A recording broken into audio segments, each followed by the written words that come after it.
This is a big deal. This is a major whistleblower from Fast and Furious. As he went about his business as a federal firearms licensee, And I would say, sir, your life's in danger now. Ian Garland had a devastating experience. I'm 300 miles from my family. I mean, I have no car, no money. And the thing was, I won my case on Friday the 13th He was arrested.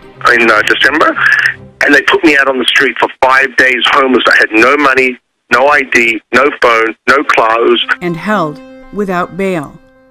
Immigrant from Australia with Special Forces military experience, Ian had a career as a police officer in Oakland, California. Then, desiring a more peaceful life, he retired to the countryside in Chaparral, New Mexico. As a hobby, he opened a gun store and obtained clearance from the federal government to sell semi-automatic, sports tactical weapons under a federal firearms license. On an otherwise ordinary winter day in the late 2000s, a police chief and mayor of neighboring community Columbus, New Mexico, came to Ian's shop in a police cruiser to purchase weapons, explaining that they felt them a necessity to protect their families in a potentially violent border town, sometimes threatened by Mexican drug cartels. With paperwork completed, background checks approved, and permission from the ATF, lawful sales to the pair were completed by Ian.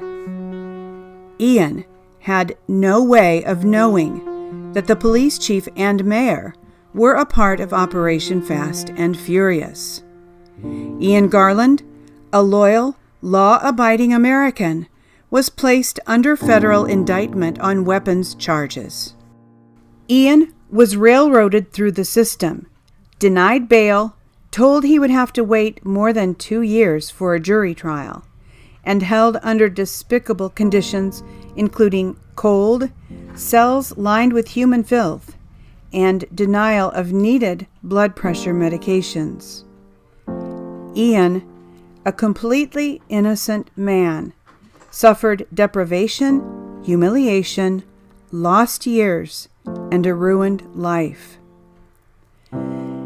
Ian's story begs to be told, both so this good man may be vindicated and his name cleared, and so the American people can more fully understand just how broken the American justice system became in the last decade, by viewing it through the eyes of a victim of the unlawful, deadly operation, Fast and Furious.